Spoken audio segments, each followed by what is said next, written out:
जी बिस्मिल्लाहिर्रहमानिर्रहीम। Dear students, आज का जो हमारा लेक्चर है ये chapter number 23 testing conventional applications के बारे में है। और इस चैप्टर के अंदर हम टेस्टिंग के हवाले से डिफरेंट जो टेक्निक्स हैं जो कि related to white box testing और ब्लैक बॉक्स टेस्टिंग है उसके रिलेटेड हैं, उनको जो है वो स्टडी करेंगे। एंड डेफिनेटली यू विल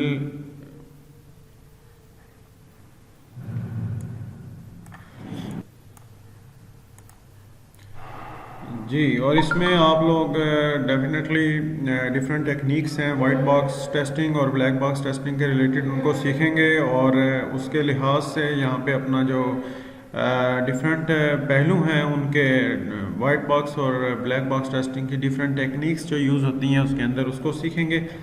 और इसमें आप देखें कि कुछ की कॉन्सेप्ट्स हैं इस चैप्टर में। That is first one is basic path testing, we have black box testing, boundary value analysis, we have control structure based testing, जिसमें then we have cyclomatic complexity, equivalence partitioning, flow graph method and graph matrices. These are the key concepts for this chapter. इसमें जो different proportion है involve है उसको हम सबसे पहले study करते हैं। सबसे पहली बात इसमें अगर हम बात करें टेस्टिंग के गोल की, तो टेस्टिंग का गोल क्या है बेसिकली हमारे पास, हम किसको कहते हैं कि टेस्टिंग अगर ये चीज़ अचीव हो गई तो फिर हमारी टेस्टिंग कामयाब है। देखें, पहला और सबसे इम्पॉर्टेंट जो हमारे पास ऑप्शन है वो है टेस्टिंग का जो है वो है एरर्स को फाइंड करना। किसमें से? जो प्रोग्राम आप डेवलप कर चुके हैं, जो कंपोनेंट आप सॉफ्टवेयर हाउस में डेवलप कर चुके हैं, कोई मॉड्यूल आप डेवलप कर चुके हैं। डिपेंड करता है कि आपके सॉफ्टवेयर हाउस में कौन सा सिस्टम डेवलपमेंट लाइफ साइकिल या सॉफ्टवेयर डेवलपमेंट लाइफ साइकिल जो है वो आपने अडॉप्ट किया हुआ है। उसके मुताबिक आप क्या करते हैं, अपने सॉफ्टवेयर को चेक करते हैं, एरर्स को चेक करते हैं। और उसमें टेस्टिंग का जो कोर पर्पस है वो यही है कि एरर को चेक करना, डिफरेंट कंडीशंस के अंदर अपने जो आपका है डिफरेंट कंडीशंस के अंदर इसको चेक करना, अपने सिस्टम को, ओवरऑल सिस्टम को चेक करना या उसके किसी कंपोनेंट को चेक करना। तो उसको हम इस इन टर्म्स में लेते हैं अपने पास के which test case has a big probability, large probability या maximum probability to find errors. ठीक है, तो इसमें टेस्ट के लिए टेस्ट केसेस इस तरह से बनाए जाते हैं, टेस्ट केसेस इस तरह से डेवलप किए जाते हैं कि टेस्ट केस का मकसद या मतलब यही है कि एक ऐसा मैकेनिज़्म, एक ऐसी इनपुट दी जाए जिससे आपका सॉफ्टवेयर क्रैक कर जाए, जिससे आपका सॉफ्टवेयर जो है उसके अंदर जो छुपे हुए एरर्स हैं वो सामने आए। ठीक है, ताकि कोई और जब वो मार्केट में आपका सॉफ्टवेयर जाए उस टाइम पे किसी किस्म का कोई एरर किसी के सामने ना आए। तो आप डिज़ाइन और इम्प्लीमेंट कंप्यूटर बेस्ड सिस्टम जब बनाते हैं तो टेस्टेबिलिटी जो है वो आपके दिमाग में होती है। ठीक है ना, कि अगर वो आपका जो सॉफ्टवेयर है वो इस तरह का हो, आप जब डेवलपमेंट कर रहे हैं तो इस तरह से डेवलपमेंट करें कि उसको टेस्ट करना भी आसान हो। ये भी एक बड़ी इंपॉर्टेंट चीज़ है। यही काम एक सीनियर जो एनालिस्ट होता है आपके पास या टेस्टिंग सॉफ्टवेयर क्वालिटी एश्योरेंस की टीम होती है, वो अपनी रिकमेंडेशंस देती है हर सॉफ्टवेयर हाउस में। और सॉफ्टवेयर क्वालिटी एश्योरेंस की जितनी एक्टिविटीज़ हम पहले पढ़ चुके हैं वो सारी की सारी इस तरफ हमारा ध्यान लेके जाती हैं कि जब हम एज ए सॉफ्टवेयर इंजीनियर कोई चीज़ डेवलप कर रहे हों तो वो डेवलपमेंट इस तरह से की जाए कि हमारी जो उसमें वो सॉफ्टवेयर जो बना रहे हैं वो टेस्ट भी अच्छा हो सके, उसको अच्छे तरीके से टेस्ट भी कर लें, इस तरह की बनाया जाए। ऐसा ना बनाया जाए कि जिसकी टेस्टिंग में मुश्किल पेश आए। ठीक है, तो टेस्टेबिलिटी की अगर हम बात करें तो इसमें हमारे पास एक अप्रोच है, जेम्स बैच ने हमें ये बताया कि डेफिनेशन टेस्टिबिलिटी की क्या है। सॉफ्टवेयर टेस्टिबिलिटी बेसिकली क्या है? Software testability simply how easily a computer program can be tested.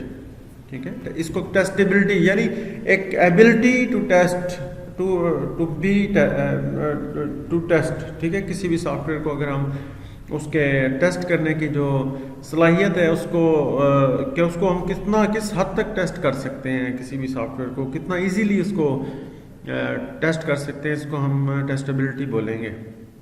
अब टेस्टेबिलिटी में कुछ करैक्टरिस्टिक्स हैं जो कि किसी भी सॉफ्टवेयर को टेस्टेबल बनाती हैं।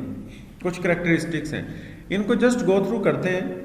पहले हम इनके ऊपर बात कर चुके हैं काफ़ी, जस्ट इनको गो थ्रू करते हैं कि कुछ करैक्टरिस्टिक्स हैं जो कि लीड करती हैं किसी टेस्टेबल सॉफ्टवेयर की तरफ हमें। उसमें सबसे पहली जो है वो ऑपरेबिलिटी है। ठीक है, efficiency, the better it works the more efficiently it can be tested.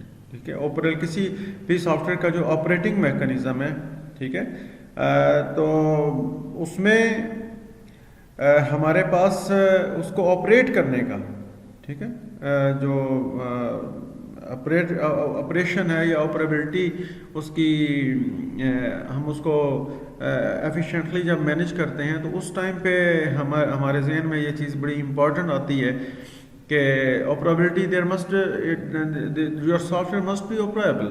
ठीक है, the better it works the more efficiently it can be tested. Simple इसकी अगर हम दो लफ्ज़ों में बात करना चाहें तो ये इसको इसमें समझ सकते हैं।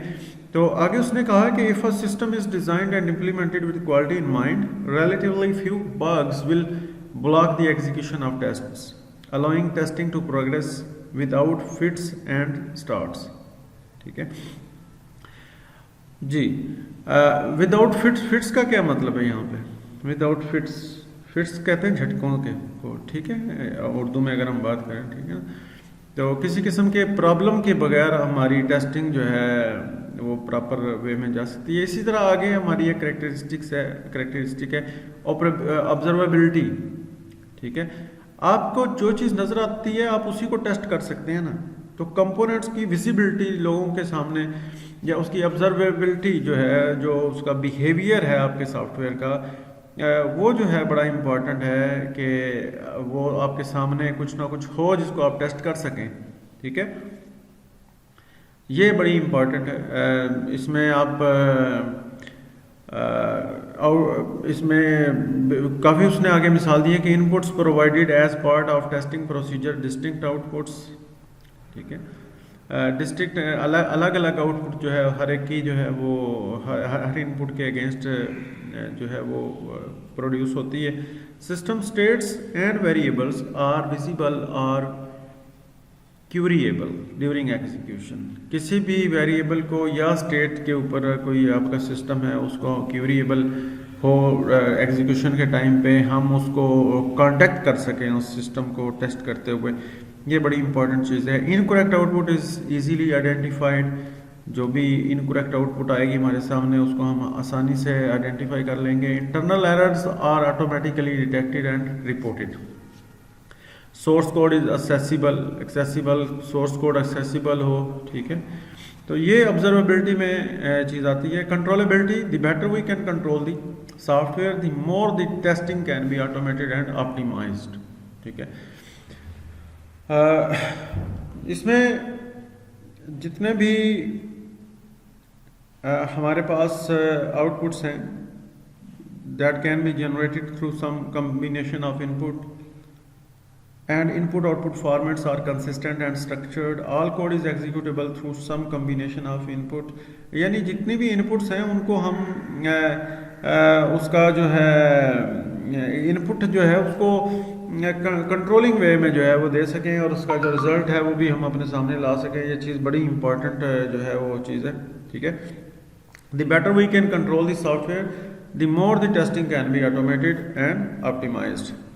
तो इसके बाद उसने यहाँ पे हार्डवेयर स्टेट्स की और वेरिएबल्स की बात है can be control directly by the test engineer test can be conveniently specified, automated and reproduced. इनको हम कह सकते हैं कि वो कन्वीनियंटली अगर कंट्रोलेबिलिटी हो तो हम टेस्टों को, जितने भी टेस्ट परफॉर्म करेंगे किसी भी सॉफ्टवेयर के ऊपर, उसको हम कन्वीनियंटली स्पेसिफाई कर सकते हैं, ऑटोमेट कर सकते हैं और रिप्रोड्यूस कर सकते हैं।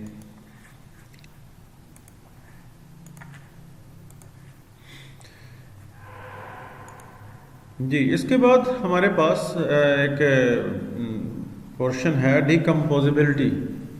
ठीक है, डीकम्पोज देखें, एक सॉफ्टवेयर है वो उसके डिफरेंट कंपोजिशन से मिलके बना है। ठीक है, डिफरेंट कंपोजिशन से मुराद है different components, different independent modules से बना है। तो डीकम्पोजिबिलिटी क्या है कि हम अपना सॉफ्टवेयर जब भी बनाए तो टेस्टिंग करैक्टरिस्टिक्स में डीकम्पोजिबिलिटी हमारी आसान, डीकम्पोजिबिलिटी की वजह से हमारी टेस्टिंग बहुत आसान हो सकती है, हमारी टेस्टिंग ज़्यादा आसानी के साथ और ज़्यादा जल्दी हो सकती है और हम एरर्स को लिमिट कर सकते हैं कि इस स्पेसिफिक मॉड्यूल में प्रॉब्लम है। अगर हम इंटीग्रेशन टेस्टिंग की बात करें, वहाँ पे भी हम किसी स्पेसिफिक मॉड्यूल्स को अगर की बात करें तो वहाँ से भी हम उसको डायग्नोज कर सकते हैं कि दो मॉड्यूल्स की अगर आपस में इंटीग्रेशन टेस्टिंग अगर हम कर रहे हैं या उसकी इवन यूनिट टेस्टिंग कर रहे हैं तो उससे भी हमें पता चल सकता है कि स्पेसिफिक मॉड्यूल के अंदर प्रॉब्लम है, स्पेसिफिक कंपोनेंट जो हमने यूज़ किया है। सपोज करें हम commercial off the shelf cord component लिया है कहीं से, तो उसके अंदर अगर कोई प्रॉब्लम है, वो कोई हमें प्रॉपर आउटपुट नहीं दे रहा, तो हो सकता है जो हमने सिस्टम बनाया है वो उसको जो इनपुट हम दे रहे हैं वो प्रॉपर इनपुट नहीं हम पहुंचा पा रहे। तो डीकम्पोजिबिलिटी किसी भी सॉफ्टवेयर की बड़ी इंपॉर्टेंट है उसको अच्छे तरीके से टेस्ट करने में। Then we have simplicity, the less there is to test the more quickly we can test it. ठीक है, simplicity, the program should exhibit functional simplicity, the feature set is the minimum necessary to meet requirements. ठीक है, structural functional simplicity है। Then we have structural simplicity, architecture is modularised to limit the propagation of faults. जी, ये बड़ी important है structural simplicity. देखिए उसने बड़ी प्यारी बात की यहाँ पे हमारे पास कि आर्किटेक्चर जो है अगर हम उसको मॉड्यूलराइज कर दें, मॉड्यूलराइज यानी मॉड्यूल्स में डेवलप करें, तो उससे क्या होता है फॉल्ट्स की प्रोपेगेशन लिमिट हो जाती है या लिमिट कर सकते हैं। देन वी हैव सिंप्लिसिटी की बात करें, पहली सिंप्लिसिटी हमारे पास फंक्शनल सिंप्लिसिटी थी कि जो फंक्शनल सिंप्लिसिटी जो मिनिमम रिक्वायरमेंट्स को मीट करने के लिए हम कर सकते हैं, feature set minimum necessary to meet requirements, हम वो चीज़ डेवलप करें कि जो हम डायरेक्टली हमारी रिक्वायरमेंट्स में हम एक्स्ट्रा कोई काम ना करें या उसको पेचीदा ना बनाएं सॉफ्टवेयर को। जो मेन मेजर रिक्वायरमेंट्स हमारे पास हैं उन रिक्वायरमेंट्स को सिर्फ सामने रखें और उसके लिहाज से इसकी डिज़ाइन और डेवलपमेंट करें। तो software system is built from independent modules that can be tested. अब इंडिपेंडेंस की बात की तो यहाँ पे उसने सिंप्लिसिटी में फंक्शनल सिंप्लिसिटी की बात की और ये भी आपस में इंटररिलेटेड है। ठीक है, स्ट्रक्चरल सिंप्लिसिटी की अगर हम बात करें तो स्ट्रक्चर उसका इस तरह से बनाया जाए सॉफ्टवेयर का। देखिए पीछे हम स्ट्रक्चर पढ़ के आए हुए हैं जिसमें डिफरेंट टाइप के स्ट्रक्चर हमारे पास थे, लेयर्ड आर्किटेक्चर की टाइप्स हम पढ़ के आए हुए हैं कि डिफरेंट। अब उसमें से कोई ऐसा आर्किटेक्चर हम सिलेक्ट करें, कोई ऐसा स्ट्रक्चर हम सिलेक्ट करें जिस पे हम अपना सॉफ्टवेयर बनाएं कि अप्रोच मॉड्यूलराइज हो, अप्रोच में मॉड्यूलराइजेशन हो। वो इम्पॉर्टेंट इसलिए है कि हमारा जो फॉल्ट है किसी एक मॉड्यूल में होगा तो वो वहीं तक लिमिट रहेगा। ठीक है, और उसको हम आसानी से कैटर कर सकते हैं। In the similar fashion we have code simplicity, a coding standard is adopted for ease of inspection and maintenance. Code की सिंप्लिसिटी इज वेरी इम्पॉर्टेंट। याद रखें कोड को लिखना और कोडिंग के डिफरेंट स्टैंडर्ड्स जो हम अडॉप्ट करते हैं ड्यूरिंग डेवलपमेंट वो हमारी यहाँ भी हेल्प आउट करते हैं। देखें कोडिंग का एक बड़ी इंपॉर्टेंट प्रिंसिपल है कोडिंग करते हुए कि अपने आप कोड को कमेंट करें प्रॉपर, उसको इंडेंट करें प्रॉपर। ठीक है। Proper commenting, proper indentation code के अंदर। अगर हम वाइट बॉक्स टेस्टिंग की बात करें तो वो हमारे कोड के ऊपर आती है। अभी हम थोड़ी देर में मैं आपको बताता हूँ कि वाइट बॉक्स और ब्लैक बॉक्स टेस्टिंग होती क्या है। एनी हो, फिलहाल सिर्फ आप ये जहन में रखें कि जब कोड की बात आती है तो वहाँ पे वाइट बॉक्स टेस्टिंग आती है, ठीक है। अच्छा, अब कोडिंग स्टैंडर्ड जितने भी हमारे पास हैं, हम जब अपना कोड करते हैं, कोड करते हुए हमें इस चीज़ का बहुत ज़्यादा ध्यान रखना होता है कि हमारा जो कोड जो हम करने जा रहे हैं उस कोड के अंदर किसी किस्म का ऐसा प्रॉब्लम ना आए कि दूसरा बंदा उसको अंडरस्टैंड ना कर सके, ठीक है। सॉफ्टवेयर उसमें एक सॉफ्टवेयर इंजीनियर छोड़ के जाता है और दूसरा आएगा तो वो ऐसा ना हो कि उसके कोड को अंडरस्टैंड ही ना कर पाए, ठीक है। कोड को अंडरस्टैंड बनाने के लिए एक तो उसकी इंडेंटेशन प्रॉपर होनी चाहिए, कोडिंग के स्ट्रक्चर की, कोडिंग का जो फ्लो चल रहा है उसकी इंडेंटेशन प्रॉपर हो, और दूसरे नंबर पे कमेंटिंग प्रॉपर की हो आपने, कोड की बेहतरीन कमेंटिंग की हो।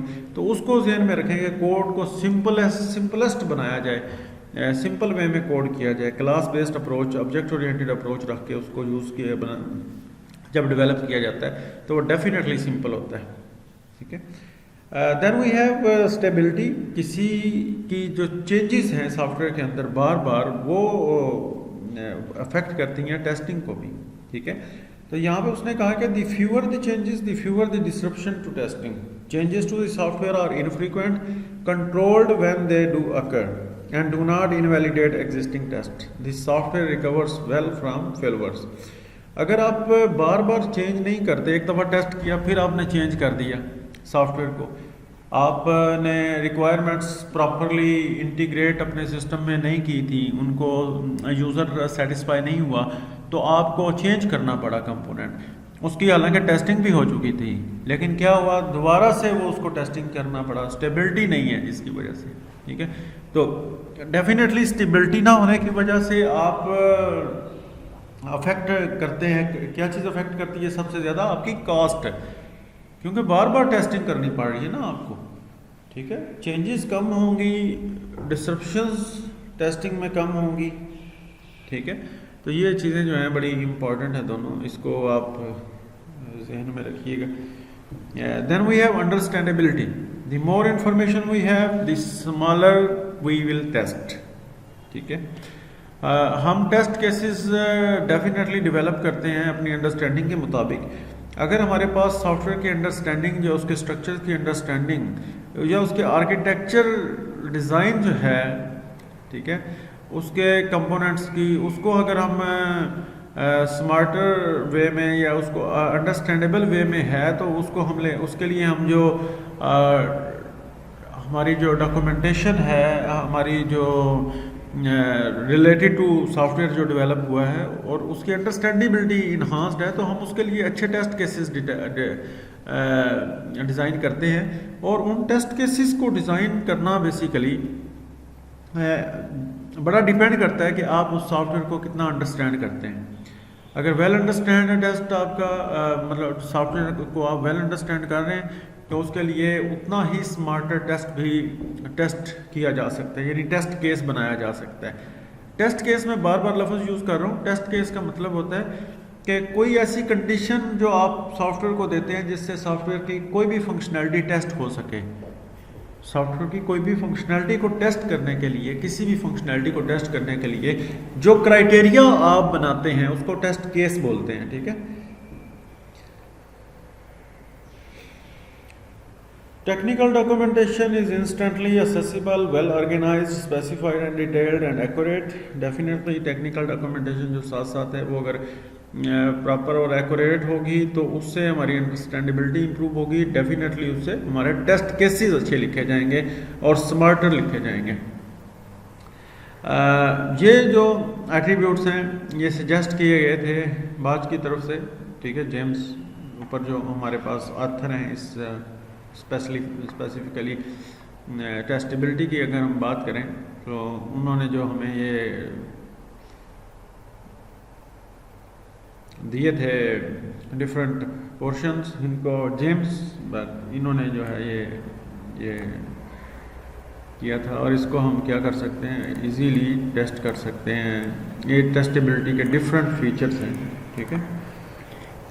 तो नेक्स्ट अगर हम अब आगे चलते हैं टेस्ट की करेक्टरिस्टिक्स हैं। गुड टेस्ट क्या होता है कि good test has a high probability of finding an error.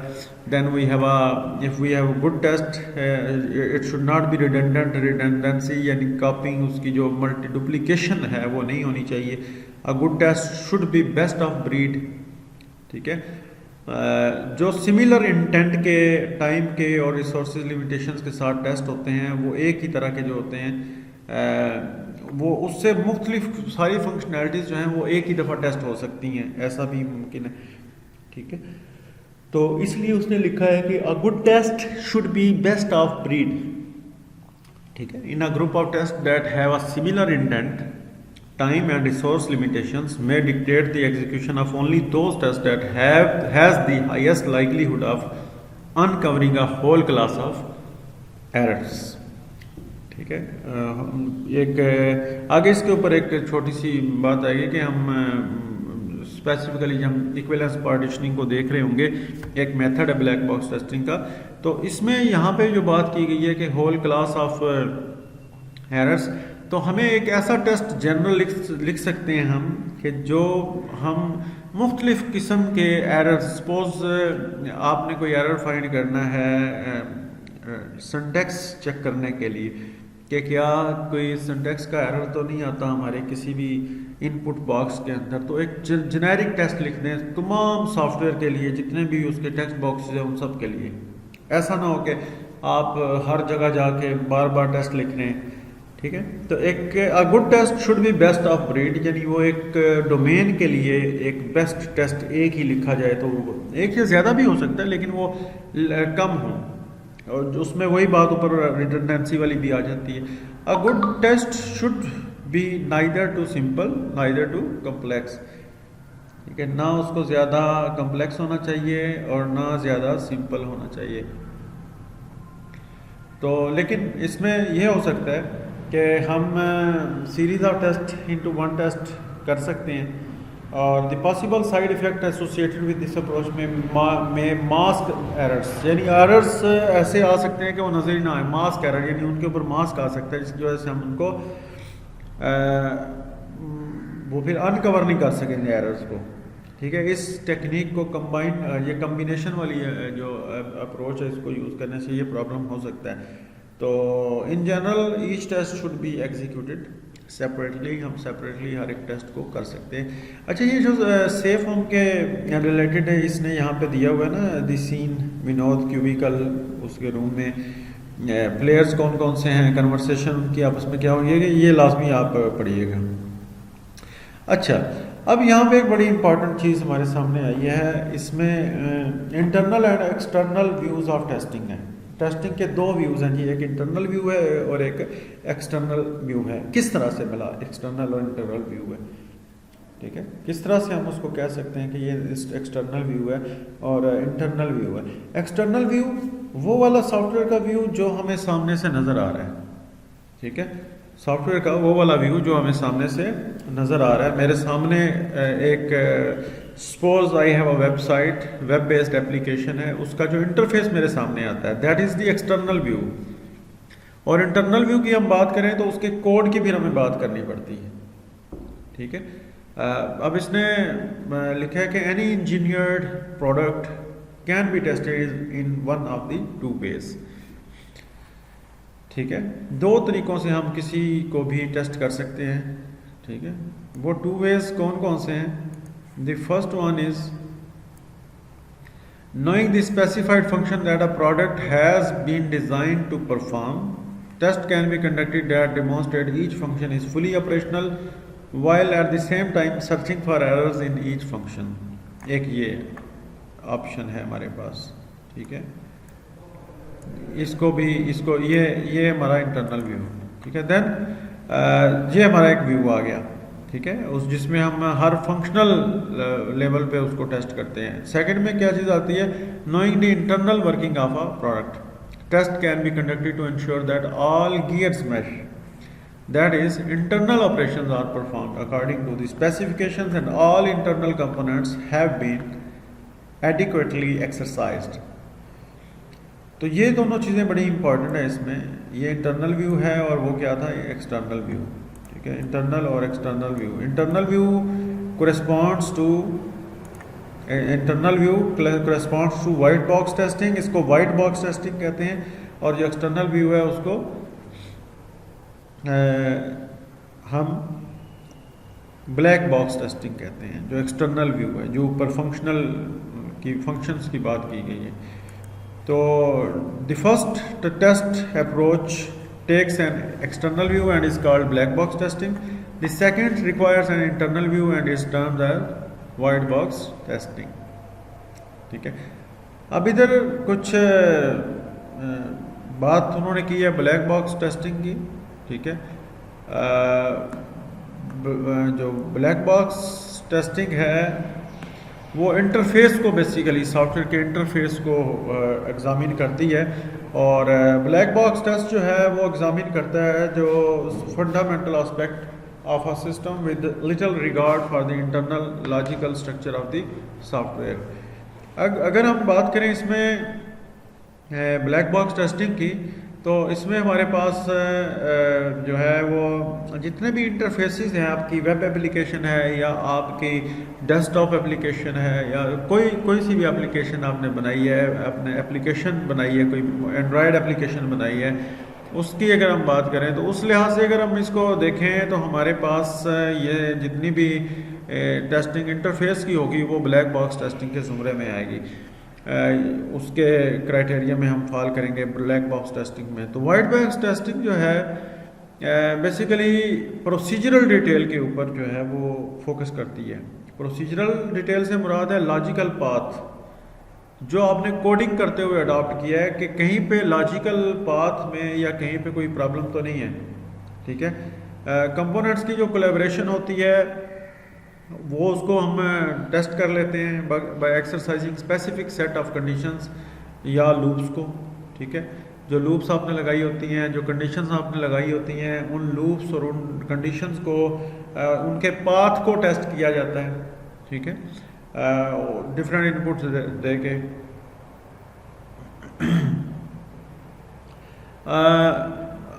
Logical path. और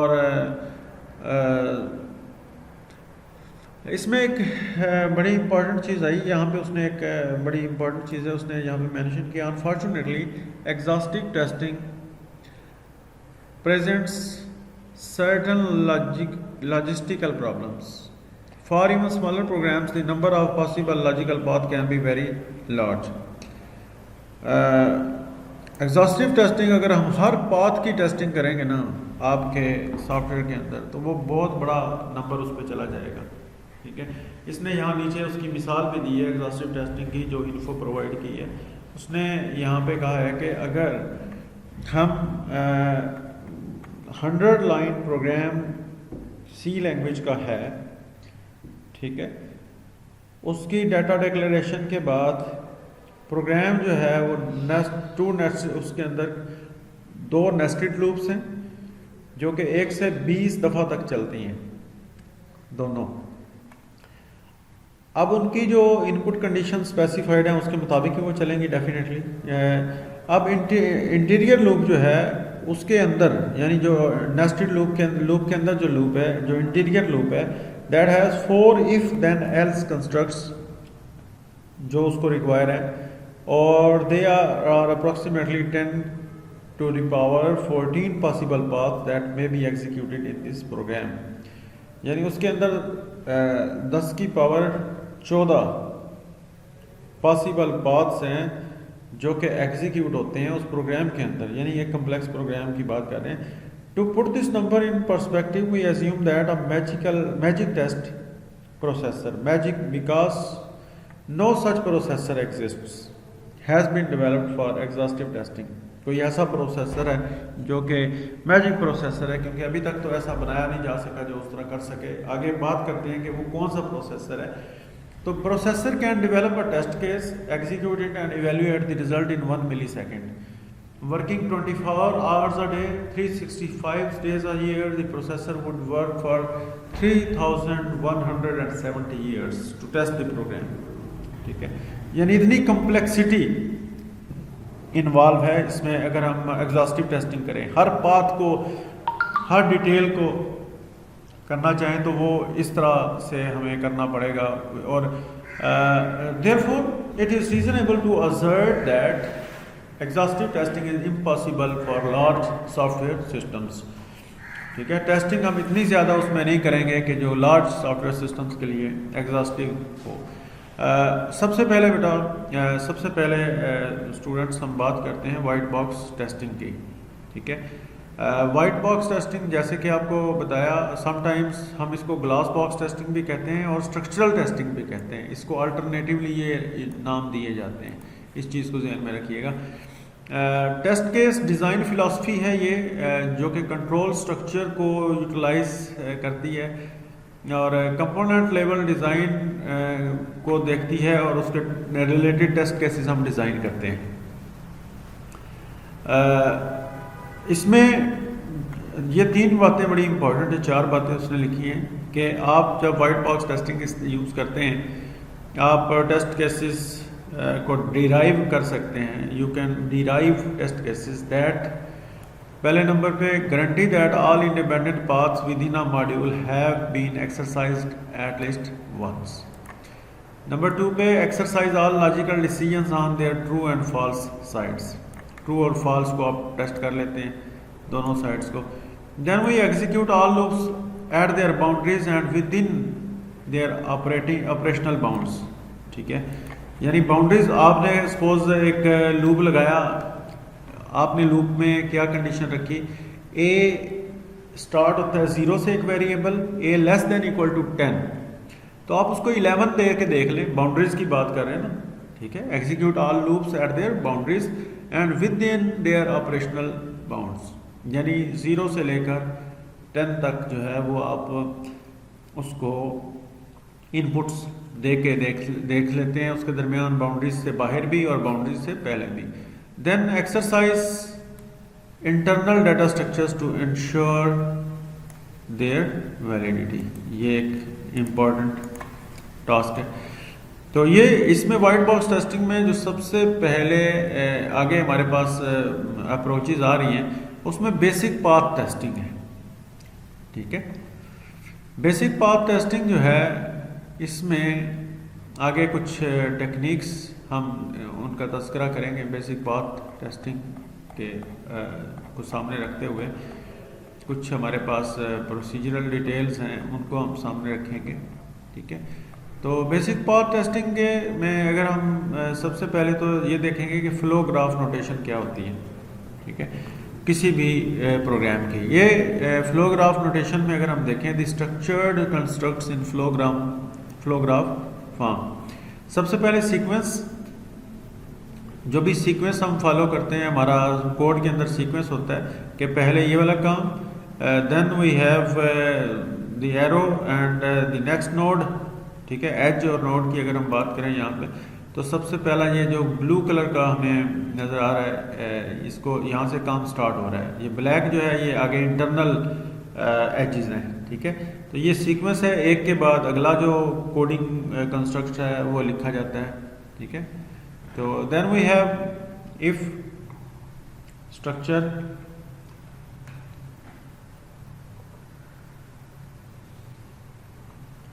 इफ स्ट्रक्चर के राइट आफ्टर इफ स्ट्रक्चर के बाद हमारे पास इफ स्ट्रक्चर का तो आपको आइडिया है, आप लोग कोडिंग से फेमिलियर हैं। इफ उसके बाद कंडीशंस हैं दो, ये वाली कंडीशन, ये वाली condition. Then we have finalization of if, यहाँ पे इफ स्ट्रक्चर की वो कंडीशन है। वाइल स्ट्रक्चर की कंडीशन है कि यहाँ से बात शुरू हो रही है, ये काम परफॉर्म होता रहे जब तक एक स्पेसिफिक कंडीशन आके उसको उस लूप से ना निकाल दे। तो ये इसके बाद अगला हमारा एज जो है ये इधर जाता है, जब तक ये वाइल कंडीशन रहेगी, ये स्पेसिफिक वर्क होता रहेगा, उसके बाद ये वाइल कंडीशन इधर से निकल जाएगी। Then we have until. Until का मतलब सिंपल कि आप अनटिल कोई स्पेसिफिक कंडीशन नहीं आती तो ये स्पेसिफिक टास्क होता रहे। तो याद रखिए यहाँ पे कंडीशन है ये वाली, और उसके बाद ये बाहर से निकल जाए। ठीक है, सीक्वेंस में। Then we have case condition. The first के यहाँ से केस स्टार्ट हुआ, कोई भी वेरिएबल, डिफरेंट केसेस आप टेस्ट करते हैं। अगर केस ए है तो ये हो जाए, केस बी है तो ये हो जाए, केस सी है तो ये वाला टास्क हो जाए। ठीक है, स्विच कंडीशन से आप फेमिलियर होंगे। तो ये उसके लिए फ्लो ग्राफ नोटेशन बनी हुई है। तो डिफरेंट फ्लो ग्राफ्स हैं where each circle represents one or more non-branching PDL or source code statements. PDL क्या होता है बेटा? Procedural design language. PDL stands for procedural design language, यानी जो प्रोसीजर्स हम लिखे जाते हैं उनको डिज़ाइन करने के लिए ये लैंग्वेज है। Flow chart and flow graph में फ़र्क क्या है, ये आपके सामने है बेटा। This one is flow graph, flow chart, and this one is flow graph. Flow chart को देखते हैं, यहाँ से एक कंडीशन स्टार्ट हुई, उसके बाद एक प्रेडिकेट लॉजिक वाली condition I, predicate logic if else structure आया, उसके बाद इफ कंडीशन की बेस पे यस हुआ तो नीचे आया 2 परफॉर्म हुआ, 2 के बाद 3 पे आया, 3 से फिर कंडीशनिंग हुई, ब्रांचिंग हो गई कंडीशन की बेस पे, तो यस 4 नो 6 पे आके फिर ब्रांचिंग हुई 7 पे एंड 8 पे, then we merge it at 9, then we at 10, और यहाँ से फिर वापस कंडीशन टेस्टिंग। ठीक है, उसी फ्लो चार्ट को उन्होंने फ्लो ग्राफ में बनाया हुआ है। पहला, ये जो गोल हैं ये एजेस हैं, सॉरी ये नोड्स हैं। ठीक है, और ये जो पाथ हैं, जो एरोज हैं ये एजेस हैं। Then we have regions. Regions में हम बाद में बात करते हैं, पहले हम इसको देख लें। पहले नंबर पे जो नोड है उसमें पहली कंडीशन, देन 2 एंड 3, ये दोनों देखें आप साथ फ्लो चार्ट को देखें ना, तो फ्लो चार्ट में 2 और 3, 2 होगी तो फिर उसके बाद 3 की कंडीशन, ये इकट्ठे इसलिए यहाँ पे हमने लिख दी है। ठीक है, अब इसके बाद 3 के बाद कंडीशनिंग हुई, उसके बाद हम 6 पे मूव किया, 6 के बाद आगे ब्रांचिंग हमारे पास 7 और 8 पे ब्रांचिंग आ गई, then we will merge at 9। ठीक है, कंडीशन पे 9 से फिर 10 पे। इन द सिमिलर फैशन 4 पे हम गए थे और 4 से 5 पे गए, 5 से फिर कंडीशन लगी और ये हम 10 पे आ गए। ठीक है, 10 से फिर वापस गए। ठीक है, ये हमारा एच जो है ये हमें वापस लेके गया 10 से 1 पे, और 1 पे कंडीशन टेस्ट होती है अगर, तो उसमें 2 तरह की चीज़ें हैं। एक तो हम डायरेक्ट कहाँ चले जाएंगे, 11 पे चले जाएंगे इस सब को बाईपास करते हुए, और इस सारे डाटा को यहाँ पे बाईपास करते हुए हम कहाँ चले जाएंगे, 11 पे चले जाएंगे। और इन द अदर वे अगर हम कंडीशन को हमारी ट्रू होती है तो हम 2 और 3 की तरफ मूव करेंगे, और उसके बाद फिर हमें इन रीजन्स में से गुजरना पड़ेगा जी। अच्छा, अब ये रीजन्स की बात की है इसने, हर जो एक बाउंड एरिया है ना, बाउंडेड एरिया है, उसको एक रीजन का नाम देते हैं। जैसे इसने रीजन 1 बात की, 10 से लेकर 1 तक दरमियान में और कोई नोड नहीं है इनके दरमियान, ये एक बाउंडेड रीजन है। देखें ना, 1 से 2 3, 2 3 से 4 5, 4 5 से 10, 10 से फिर 1, तो ये एक रीजन कंसीडर हो रहा है। रीजन 2 की अगर हम बात करें तो देखें 2 3 से 6 8 9 7 ये सारे हैं, और ये क्लोज्ड रीजन ये 2 वाला। ठीक है, फिर ये रीजन 3 की देखें, सबसे जो आपको अच्छी ज़्यादा समझ आएगी इसमें ज़रा, कि ये बिल्कुल क्लोज्ड ये रीजन 3 है। और रीजन 4 दी आउटर रीजन। ठीक है, जो 1 से 11 तक आते हुए जो आता है, जो आउटर रीजन है। ठीक है, आउटर रीजन जो है ये लाजमी एग्जिस्ट करेगा।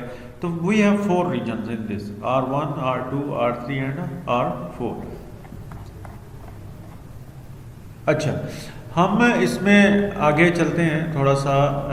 इंडिपेंडेंट पाथ्स उसने बताया इसमें, लेकिन हम इन चीज़ों को छोड़ के आते हैं आगे। हमारे पास एक कंडीशन है जिसको हम बोलते हैं साइक्लोमेटिक कम्प्लेक्सिटी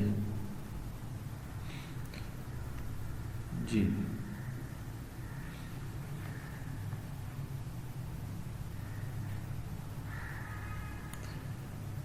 अच्छा, ये जो पाथ हम बना रहे हैं, बेसिक सेट्स बना रहे हैं पाथ के, इंडिपेंडेंट प्रोग्राम पाथ बना रहे हैं, ये बेसिकली पाथ 1, 2, 3 एंड 4। अगर आप इन पाथ्स को ज़रा देखें तो आपको क्या पता चलेगा। पहला पाथ है 1 to 11, जितने रीजन्स होंगे उतने पाथ बनेंगे, याद रखिएगा, ठीक है। पहला पाथ क्या है, उस सुपर फ्लो ग्राफ नोटेशन को अगर हम देखें तो पहला पाथ हमारे पास 1 to 11 का, 1 to 11 पाथ, ये भी यहाँ भी आप फ्लो ग्राफ पे देख लें 1 to 11। दूसरा क्या है हमारे पास,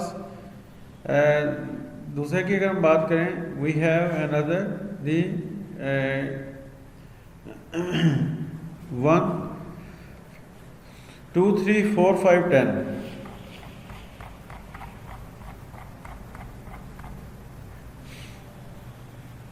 1, 2, 3, 4, 5, 10 और 10 के बाद फिर 1 से 11 पाथ हो सकता है, independent path. Then we have 1, 2, 3, 6, 8, 9, 10, 1 से 11। देन वी हैव पाथ 4, 1, 2, 3, 6, 7, 9, 10, 1 और 11। Each new path introduces a new edge. The path 1, 2, 3, 4, 5, 10, 1, 2, 3, 6, 8, 9, 10, 1 और 11। वो कह रहे हैं ये पाथ नहीं है, ठीक है। ये जो है, it will not be consider as independent path because it is simply a combination of already specified path and does not traverse any new edges. ये जो पाथ है, ये देखें ना, पहले इसमें 10 आया, ये पहले से मौजूद, इसमें 1, 2, 3 भी आ गया, तो ये डुप्लीकेशन हो रही है, ठीक है।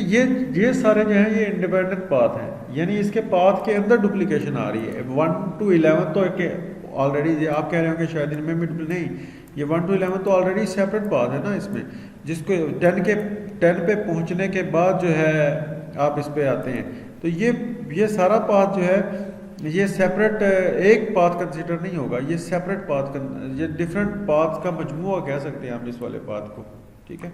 इंडिपेंडेंट पाथ जो है वो नहीं है। जो इंडिपेंडेंट पाथ थे, 4 रीजन है, 4 पाथ है, उनको हमने क्या किया, सेपरेट कर लिया, ठीक है। अब इन पाथ जो है, ये पाथ 1 से 4 ये कॉन्स्टिट्यूट करते हैं basis set for the flow graph, ठीक है। अब इसका मतलब क्या है, इसका मतलब ये है कि अगर आप टेस्ट डिज़ाइन करें,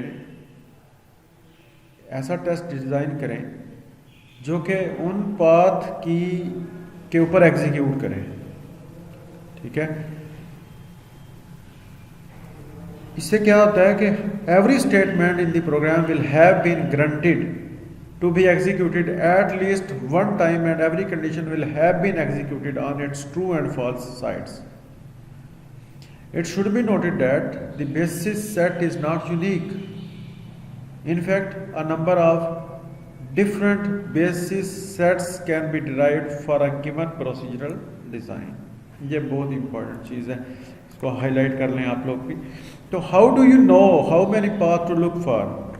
The computation of cyclomatic complexity provides the answer.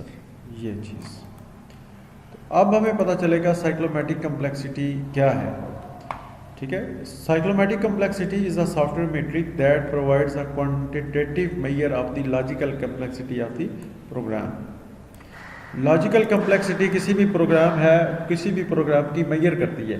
देखिए ना बेटा, आपने सेपरेट इंडिपेंडेंट पाथ देखे, सबसे पहला काम ये होता है कि किसी भी प्रोसीजरल डिटेल के अंदर से इंडिपेंडेंट पाथ निकालना।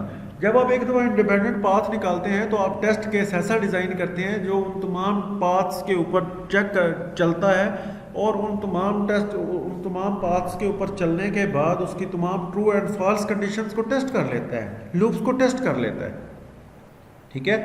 तो साइक्लोमेटिक कम्प्लेक्सिटी बेसिकली सॉफ्टवेयर मीट्रिक है जो कि प्रोवाइड करती है क्वांटिटेटिव मेजर, क्वालिटेटिव नहीं है बेटा, क्वांटिटेटिव मेजर, जिससे डेफिनेटली क्वालिटी इंप्रूव होती है, ठीक है, of the logical complexity of a program. कोई प्रोग्राम कितना लॉजिकली कम्प्लेक्स है, क्योंकि उसके पाथ बनते हैं, ठीक है। When used in the context of basic path testing method, the value computed for cyclomatic complexity defines the number of independent paths in the basis set of a program and provides you with an upper bound for the number of tests that must be conducted to ensure that all statements have been executed at least once. ठीक है, ये आपको एक upper bound number फ्राहम करता है। जिस तरह 4 path आए तो हमारे पास उसका कि इसके कितनी टेस्टिंग हो सकती है। Cyclomatic complexity has a foundation in graph theory and provides you with an extremely useful software metric. Complexity is computed in one of 3 ways. कोई भी कम्प्लेक्सिटी है उसको हम 3 तरीक़ों से मेजर कर सकते हैं। ठीक है, the number of regions of the flow graph corresponds to the cyclomatic. इसमें number of flow graph regions कितने हैं? 4 है ना। Cyclomatic complexity for a flow graph G is defined as Vg equal to E minus n plus 2। E है edges और n है nodes। Number of edges और number of nodes plus करना है उसमें 2। ठीक है, इन the similar fashion cyclomatic complexity for a flow graph G is also defined as Vg equal to P। P is the predicate nodes। predicate node वो होती है बेटा जहाँ से डिसीजन मेकिंग होती है, जहां से डिसीजन मेकिंग होती है। जिस तरह यहां पे इफ जो कि डिसीजन वाले ब्लॉक्स हैं, जो ऊपर आए ना आपको पता चलता है अभी ये वाले ये देखें यहाँ पे 1, 3 और 6 ये क्या है? तीनों प्रेडिकेट है, लॉजिकल डिसीजन जहां पे होता है। ठीक है, इसको हम क्या कहते हैं? प्रेडिकेट नोड्स बोलते हैं। ठीक है, अब देखें फ्लो ग्राफ। अब referring once more to the flow graph in figure 23 point, वही जो हम करके आए हैं। The cyclomatic complexity can be computed using each of the algorithm just noted. ठीक है, एल्गोरिथम अगर हम ऊपर वाले देखें, ठीक है, जो हमने फार्मूलाज पढ़े हैं उसके मुताबिक फ्लो ग्राफ के रीजन कितने हुए? 4 रीजन मैंने आपको बताया जैसे कि। अब एजिस और नोड्स कितनी हैं? 11 एजिस हैं और 9 नोड्स हैं। प्लस 4 किया प्लस 2 किया तो इक्वल टू 1। प्रेडिकेट नोड्स अभी हम देख के आए हैं, 3 प्रेडिकेट नोड्स है और प्लस 1 किया तो हमारे पास क्या आया? 4। ठीक है, therefore the cyclomatic complexity of the flow graph is figure 23.2b is 4। More important, the value for Vg provides to with an upper bound for the number of independent paths that form the basis set, and by implication, an upper bound on the number of tests that must be designed and executed to guarantee coverage of all program statements। यानी ये जो path 4 paths हैं या ये 4 number आया है, ये basis set है। आपको आप अगर इन पाथ्स के अंदर से गुजर जाएंगे तो क्या होगा? ये अपर पॉइंट जो आपको दी गई है इससे एटलीस्ट वंस तमाम पाथ एक दफ़ा टेस्ट हो जाएंगे, जो कि NF होगा किसी भी सॉफ्टवेयर के इंटरनल पोर्शन को टेस्ट करने के लिए। अगर टेस्ट केसेस को डिराइव करना हो प्रोसीजरल वे में, प्रोसीजरल लैंग्वेज के अंदर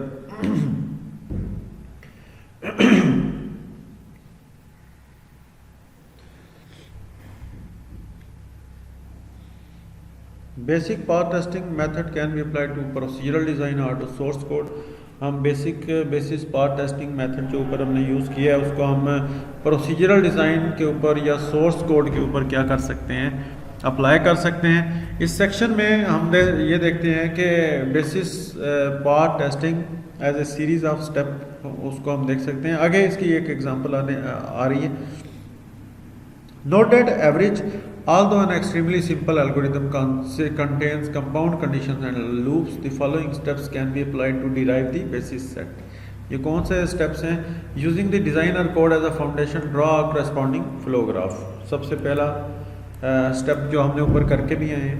ठीक है, सबसे पहला काम क्या है? यूजिंग द डिज़ाइन और कोड एज अ फाउंडेशन, किसी भी डिज़ाइन या कोड को लें और उससे क्या करें? फ्लो ग्राफ बनाएं।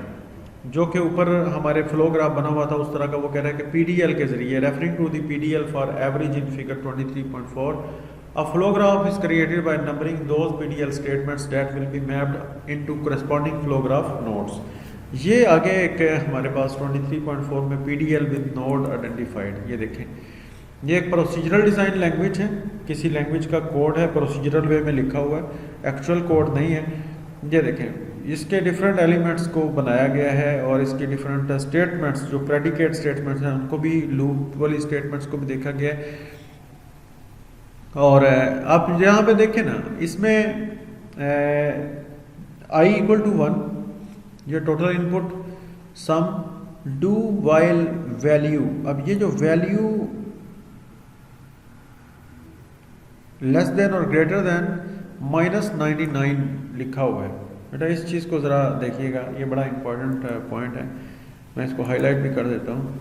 Then we have other, end condition के बाद ये वाली इनपुट जो 3 नंबर उसको दिया हुआ है, ये दोनों प्रेडिकेट हैं यहाँ पे, ठीक है। Then we have if condition 5, number 5 पे, ये भी प्रेडिकेट है, डिसीजन हो रहा है ना बेटा। तो इसमें इसके बाद हमारे पास ये भी एक कंडीशन है 6 वाली, ये भी डिसीजन हो रहा है यहाँ पे, ठीक है। एंड आफ्टर दैट इसके बाद then else, end if increment I by 1 के बाद एंड हो गया डू का, डू वाइल थी, तो फिर एक प्रेडिकेट है हमारे पास ये वाला, ठीक है। तो 1 2 3 4 5 प्रेडिकेट नोड्स की कितनी आई हैं? 5। तो इसमें इंडिपेंडेंट पाथ्स कितने बनेंगे? 5 + 1, ऊपर फार्मूला जो हम पढ़ के आए हैं उसके मुताबिक सिंपली अगर हम देखें, मैं सिर्फ कोड देखा और उसके साथ ही प्रेडिकेट, उसकी नोड, उसके जो पाथ बनेंगे सेपरेट वो बताया आपको, कितने बनेंगे? 5 + 1 6। देखें ना ऊपर हम फार्मूला पढ़ के आए हुए हैं, ठीक है।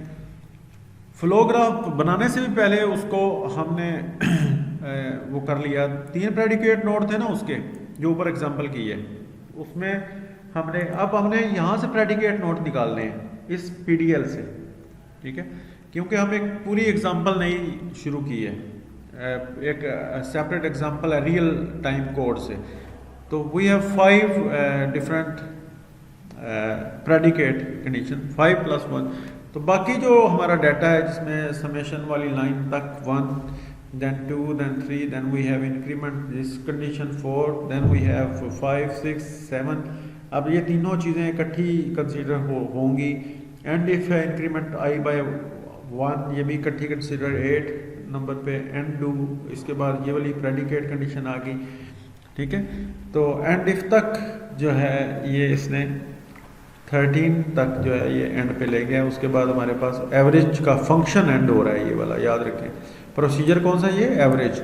ये ऊपर आप सोच रहे होंगे कि एंड एवरेज को इसने क्यों नहीं किया, तो वो वहाँ पे ख़त्म हो रहा है, फंक्शन एज ए होल ख़त्म हो रहा है, ठीक है। हमारी लॉजिक सारी यहाँ से शुरू हो रही है और यहाँ पे एंड इफ तक ख़त्म हो रही है, इंटरनल लॉजिक जो है, ठीक है। उसके लिए इसने ऊपर देखें फ्लोग्राफ बनाया 1 2 3, 2 से जो है वो, जैसे मैं आपको बताया कि 2 और 3 से डाइवर्जेंस हो रही है ना, 2 से करेगा तो इधर चला जाएगा, 3 से करेगा फिर इधर जाएगा, 10 पे 10 से फिर क्या हो रहा है, ब्रांचिंग हो रही है, ठीक है। ये देखें ना 10 से भी है ना ब्रांचिंग, ये देखें 10 पे भी वो है डिसीजन है। तो यहाँ से आप आगे जाते हैं, इसी तरह 3 4 5 पे आके फिर हमारे पास प्रेडिकेट, और 6 पे भी वो प्रेडिकेट है, ठीक है। 6 से फिर हम 8 पे जा सकते हैं, 7 पे जा सकते हैं, 7 से 8 पे, 8 से 9 पे, 9 वापस हमें 2 पे लेके जाता है, देखें ना एंड डू, ठीक है। तो अगर हमें हमारा वो कंडीशन 8 और 9 से हम वापस उस पे जाते हैं, अगर हमारी कंडीशन 8 के बाद 9 पे आते हैं, इंक्रीमेंट I by 1 और फिर ऊपर चला गया, ठीक है, लूप दोबारा स्टार्ट करने के लिए। तो देखें यहाँ पे उसने काउंट किया है 6 रीजन्स हैं, 5 predicate nodes plus 1, number of edges कितने हैं 13 + 2 = 6, ठीक है। Determine a basis set of the linearly independent path, ये अभी हम काम ऊपर करके आए हैं, इंडिपेंडेंट पाथ जो है वो करना है। Then we prepare test cases that will force execution of each path in the basis set. उसके बाद बेटा हम टेस्ट केसेस डिज़ाइन करते हैं अपनी मर्जी। बेसिकली ज़्यादा जो मेजर काम है वो ये है कि इंडिपेंडेंट पाथ को तलाश करना with the help of cyclomatic complexity. जब इंडिपेंडेंट पाथ हमें कोड के मिल जाते हैं तो हम उनको फिर टेस्ट करते हैं, उन पाथ्स के ऊपर टेस्ट केसेस ऐसे डिज़ाइन करते हैं, टेस्ट केसेस इस तरह के डिज़ाइन करते हैं जिससे हमारा काम आसान हो जाता है, ठीक है, जिससे हमारी टेस्टिंग आसान हो जाती है, जिससे हम हर टेस्ट पाथ को टेस्ट कर लेते हैं प्रॉपरली, ठीक है। एक और मीट्रिक इसके अंदर ही वाइट बॉक्स टेस्टिंग के अंदर ही ग्राफ मैट्रिसेस की मौजूद है, ठीक है। आज हम अभी इसको भी कर लेते हैं साथ ही। ग्राफ मैट्रिसेस की हमारे पास एक ऑप्शन मौजूद है। ग्राफ मैट्रिक्स क्या है, इसमें ये भी कोई ज़्यादा लंबी डिटेल नहीं है। ग्राफ मैट्रिक्स एक स्क्वायर मैट्रिक्स है जिसका size number of rows and columns is equal to the number of nodes on the flow graph. Each row and column corresponds to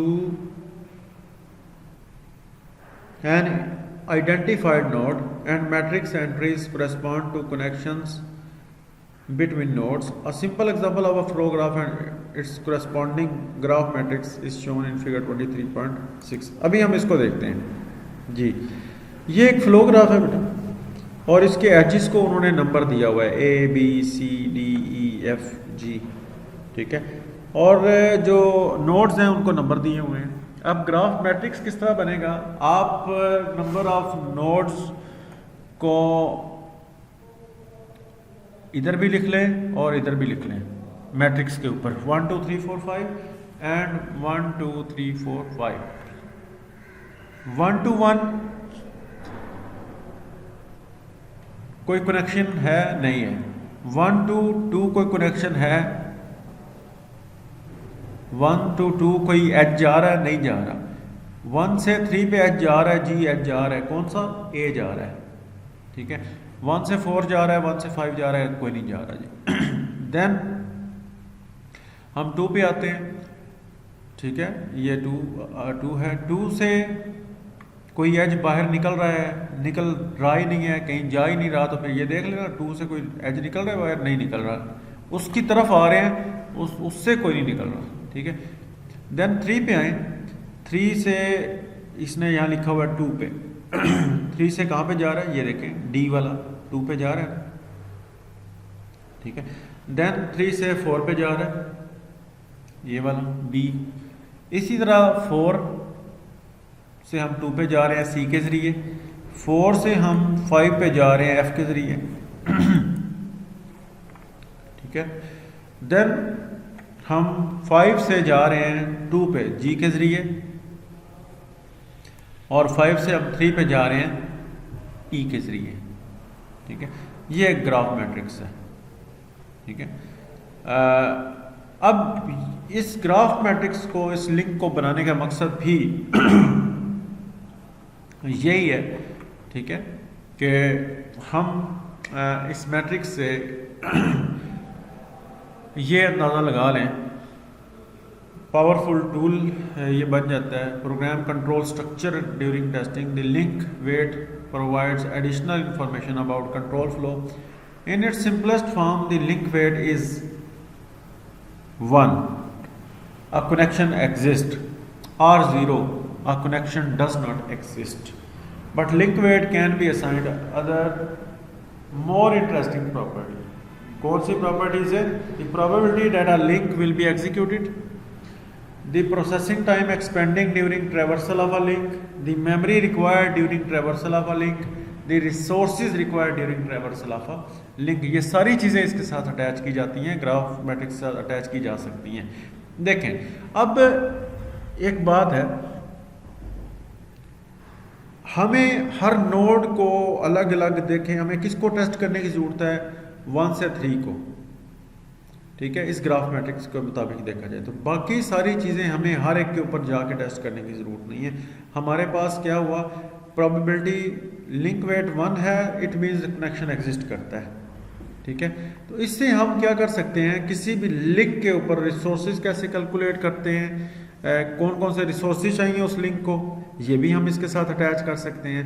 memory कितनी चाहिए उस लिंक को एग्जीक्यूट करने के लिए, वो भी लिख सकते हैं। कैसे लिख सकते हैं मेमोरी अटैचमेंट? आपको पता है ना, हर वेरिएबल का इंटीजर वेरिएबल है, वो मेमोरी में कितनी स्पेस लेता है? 4, ठीक है। इस तरह 4 बाइट्स हैं, इस तरह लॉन्ग इंटीजर है वो 8 बाइट्स लेता है, ठीक है।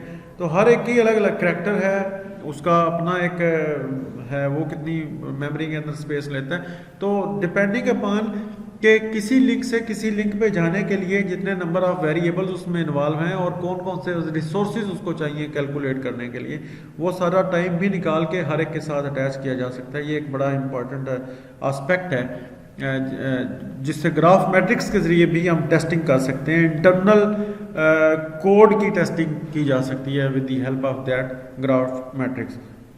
इसके साथ हमारा कंट्रोल स्ट्रक्चर टेस्टिंग हमारे पास मौजूद है, जिसमें हम सिंपल लूप्स हैं, नेस्टेड लूप्स हैं, कंकैटिनेटेड लूप्स हैं, देन अनस्ट्रक्चर्ड लूप्स हैं। इसके आगे हर एक के सिंपल लूप्स को हम किस तरह से टेस्ट कर सकते हैं। Skip the loop entirely, only one pass through the loop, 2 passes through the loop, m passes through the loop where m less than n, यानी उसके नंबर जो है ना n जो कंडीशन है उससे कम होनी चाहिए, ठीक है। n-1 n और n+1 passes through the loop, ये पॉसिबिलिटीज हो सकती हैं maximum. The following set of test can be applied to simple loops where n is the maximum number of allowable passes through the loop. यानी ये जो पांचवी condition है इसमें, यानी उससे जितने अलाउ हैं उससे एक ज़्यादा करके देखें, जितने अलाउ हैं उससे एक कम करके देखें, जितने अलाउ हैं उतने करके देखें पासिस यानी उसके अंदर करके। ये सिंपल लूप्स को इस तरह आप टेस्ट कर सकते हैं। नेस्टेड लूप को टेस्ट करने के लिए उसने कुछ हमारे पास ऑप्शंस दिए हैं। Then we have concatenated loops. Unstructured loop के लिए वो क्या कह रहा है, whenever possible this class of loop should be redesign to reflect the use of structure programming constructs. याद रखें जब भी अनस्ट्रक्चर्ड लूप्स नजर आए तो उसको अवॉइड करना है, उसको नहीं करना हमने, ठीक है। जी आगे हमारे पास ब्लैक बॉक्स टेस्टिंग है, इसको हम कल के लेक्चर के लिए अगले लेक्चर के लिए मुख्तस कर लेते हैं। आज के लेक्चर में हमने जो है इसकी टेस्टिंग की टेक्निक्स, जो वाइट बॉक्स टेस्टिंग है उसकी टेक्निक्स को देखा। और वाइट बॉक्स टेस्टिंग को हम ग्लास बॉक्स टेस्टिंग भी कहते हैं और स्ट्रक्चरल टेस्टिंग भी कहते हैं, और उसके डिफरेंट तरीके देखे हमने। बेसिक पास टेस्टिंग कैलकुलेशन किस तरह से करते हैं, ग्राफ मैट्रिक्स को देखा, और then we have control structure testing, जिसके अंदर कंट्रोल स्ट्रक्चर को टेस्ट करने के मुख्तलिफ तरीके, मुख्तलिफ रिकमेंडेशंस उनकी तरफ हैं कि नेस्टेड